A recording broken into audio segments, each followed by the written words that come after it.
So, ayun. Hi guys! Alis muna kami kasi may nagre-request ng part 2 nung um, pocket camera. Tatry lang din namin siya sa labas. Bye! So, ayan. Hi guys! Welcome and good day sa lahat. So, ayan. Magro-road trip kami ngayon kasi itatry namin yung nabili naming pocket camera. So, ayan. Kung gusto nyo makita yung camera na yon is nasa YouTube channel ko yung part 1. So, ayan, magme-merienda muna kami guys kasi di pa ako kumakain dyan. And mga alauna na yan. Kasi nga, may pupuntahan kaming paresan. Isang sikat na paresan. Pero first is dadaanan muna namin yung bagong tulay sa Intramuros, Binondo, Manila. Kung tama yung location ko. Ayan, so meron niyang pin sa may mapa kung gusto nyong sundan siya. So, ayan, andito na pala tayo sa bagong tulay sa Intramuros, Binondo, Manila. So, ayun siya. Pag napadaan kayo dyan ng gabi, sobrang ganda niyan. Maganda sana mag-picture dyan lalo sa gabi kasi kitang-kita mo yung ganda niya. Ngayon kasi is maliwanag pa. And balak lang muna namin daanan. Pero sa susunod, babalik kami dyan ng gabi. So, ayan, napaka-aliwalas. And, walang amoy yung tubig niya. Hindi katulad sa ibang lugar na mabaho. Pero dito hindi. Wala ang amoy, malinis. At may nagbabantay sa may bandang tulay. So ayan, kahit gusto namin huminto, hindi na kami huminto kasi baka masita kami. So nakakahiya. So ayun si kuya. Si sir. So ayan, ito yung tulay, napakaganda. Sa bandang baba niyan merong park. At malapit lang siya sa National Museum in Fine Art. Kung saan namin dadalhin yung mga bata sa susunod. So ayan. Ang ganda talaga mag-picture dyan. Kung pwede lang huminto. Kita mo naman yung city. Oh, napakaganda. Grabe. Ang ano pa ng tubig, ang aliwalas pa. So, ayan. Papunta na kami doon sa balak naming kainan sa Dewata, Parisan. Kung saan dinadayo ng mga vlogger, mayaman o mahirap, halo-halo na. So, ayan. Around 1 p.m. to 2 p.m. na yung oras na yan. And papunta na kami doon sa aming destinasyon. So, ito pala yung sa may bandang Dolomite Beach. Sarado siya. So, hindi na kami nakadaan sa loob. Lagi may naglilinis yan, guys. So, ayan.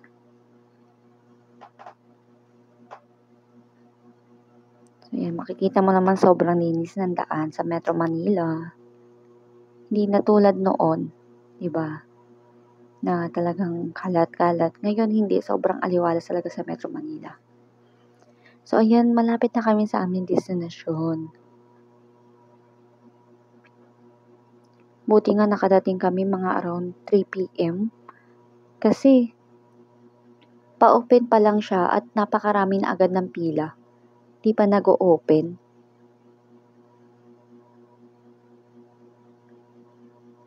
So, ayan. Kung makikita nyo yung mga nakahinto ng sasakyan na yan, mga nag-aabang din yan.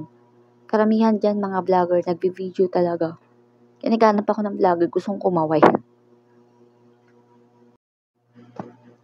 So, ayan, nakikita nyo yung dami ng tao na yan na hindi pa nag-o-open.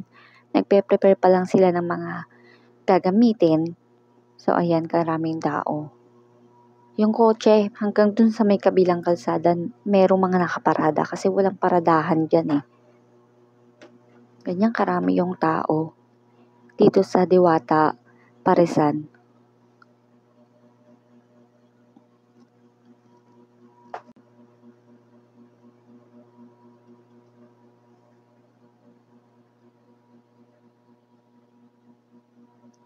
Grabe, ang saya ng mga tao hindi pa nakakakain.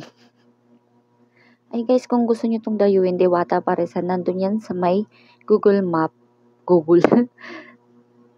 Andun yan sa Google Map. Makikita nyo yan dun sa Google Map. So, yung in-order namin is only rice. May kasama siyang only sabaw. Ang hindi lang only, yung laman niya. Tas may kasama na siyang isang soft drink sa halagang 100 pesos. Pero meron silang single, yung hindi unli. Nasa 40 to 50. Ayan. Budget friendly din siya, depende sa'yo. Unli lang talaga yung napili namin. Sobrang sulit niya na kasi kung tutuusin, yun sa akin, hindi ko naubos yung kanin ko. Kahit na unli yung sa akin. Medyo nakakahinayang. Ba't kasi nagmerienda agad kami kanina? Matamis kasi yun. So, ayan. Masarap guys, promise. Yun nga lang, sa sobrang sarap ano ka na lang talaga, ikaw na lang talaga yung susuko.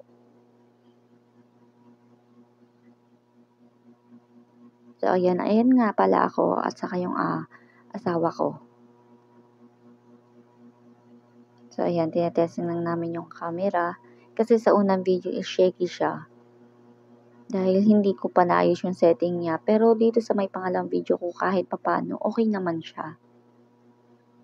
Okay na rin siya kung lalo na kung nag-umpisa ka mag-vlog tapos wala kang pambili ng camera. Ba't mo pipilitin kung pwede ka naman sa ganito? Ayan nga pala si Diwata, sobrang bait niyan. Nung nagsabi kami ng pa-picture naman, of course agad talaga. Nagpa-picture talaga kami agad sa kanya. Nakapagpa-picture pala agad kami sa kanya. Nakapagpa-picture kami. So, ayan, nung natapos na kami kumain, dahil magagabi na, magsi-6 PM na, so pauwi na kami niyan at ganyan pa rin karami yung pila.